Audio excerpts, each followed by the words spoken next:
They say if you drive down Ravenwood Lane at midnight, your car radio will switch to a strange, static-filled frequency. And if you listen closely, you will hear your own name whispered back. Tonight, Jake and Mia decided to test the legend. The night was thick with fog, the moon a fading sliver behind heavy clouds. Ravenwood Lane stretched before them, a narrow, twisting road lined with gnarled trees whose branches clawed at the sky like skeletal fingers. As they entered the lane, the radio crackled, then went silent. Suddenly, a faint voice emerged, barely audible at first. "Jake!" it whispered. Jake's heart pounded. He glanced at Mia, whose face was pale but determined. They leaned toward the radio, straining to hear more. "Help! Trapped!"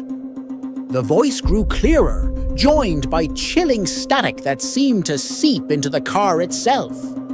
The radio flickered, and Mia's phone glitched, showing a blurred image of an old, abandoned house surrounded by dead trees.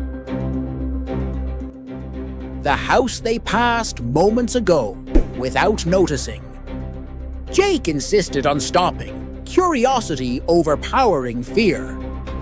They stepped into the cold night, fog wrapping around them like a suffocating shroud. The house loomed ahead, windows dark and empty, like hollow eyes watching their every move. Suddenly, the door creaked open on its own. Inside, the air was thick with dust and decay. A faded photo on the wall caught Mia's eye. An old family portrait with one face scratched out. The name below partially erased but legible: Evelyn. A chill ran down their spines as the radio in the car crackled again, this time from inside the house.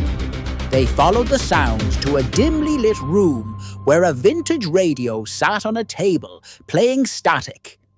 Then the voice came clearly, desperate and pleading, "Find me, before it's too late." Suddenly, the door slammed shut behind them.